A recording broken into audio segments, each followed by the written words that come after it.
یک جوان توجک در یک ویدیوی کوتاه ولی خیلی صمیمانه درباره در روسیه به خدمت حربی بردن او و با چند بچه دیگر توجک خبر داده است. در این ویدیو یک جوان توجک کریش کوتاه نفت میده، در سرش کلاه یا شبکه زمستانه سربازی و در سر کتفش برخالته دارد. قطار جوانان مثل او کلاه‌های حربی در سر و برخالته و در سر کتفشان نشان میدهد که از یک راه برفپوش ظاهراً از نقطه سربازگیری یا کمیسریت حربی در یکی از شهرهای روسیه به طرف مکان خدمتش رفته ایستادند. کوتاه گپ این بچه‌ها هم کسا رفته ایستادند، میگوید جوان توجک به زبان توجکی.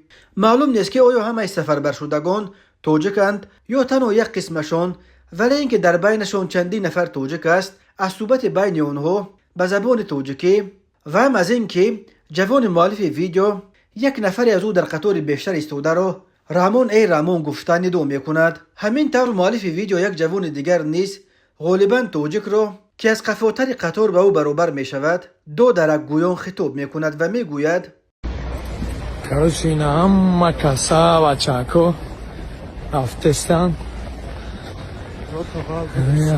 رامون؟ ای رامون حقیقتی برچکم انشاءالله سامان میره میه نیما اشتیاک انشاءالله.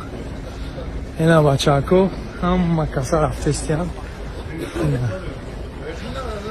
خدمتی پدر مادر اشتیاک همه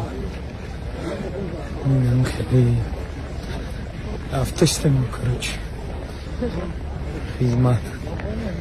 کی و در کدام شهر روسیه ثبت شدن این نوار معلوم نیست، ولی وقتای آخر مقامات روسیه با جلب امان به مکانهای بود و باش و کار مهاجران از جمله به مسجدها و انبارها و ساختمانها ریدهای زیاد انجام داده مهاجرانی را که علاقه شهروندی روسیه را به دست آوردند مجبور میکنند که خود را در کمیسریت‌های حربی ثبت نام کرده به خدمت حربی حاضر شوند.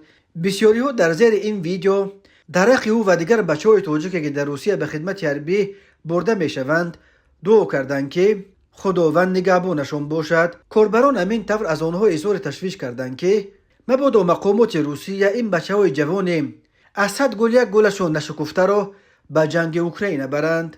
این نگرانی ها بی اساس نیست، چون که وقتای آخر لعن ضد مهاجران در صحبت‌های منصبداران بلندپایه روسیه خیلی بالا گرفته است و برای مثال سردار کمیته تفتیشات روسیه الکساندر باستریکین الکی چندین بار پیشنهاد میکند که باید مهاجران صاحب شهروندی روسیه داشته را در نوبت اول به جنگ ضد اوکراین ببرند تا که آنها صداقتشان به وطن نو خود را در عمل نشان بدهند. اما کسی نمیپرسد که آیا به خود باستریکین چه خلل میرساند که اتاق کاری گرمش در مسکو را گذاشته به جنگ برود و او هم صداقتش به وطنش را در عمل نشان دهد. روسیه 24 فوریه سال 2022 با بهانه گویا حمایت از اهالی روزبان دنباس به اوکراین حمله کرد. طی 21 ماه گذشته از آغاز این جنگ که مقامات روسیه آن را همچنان سرسختانه نه جنگ بلکه عملیات حربی مخصوص نام میبرند، از هر دو طرف 10,000 نفر کشته شده، تقریبا 500,000 آدم زخمی شدند.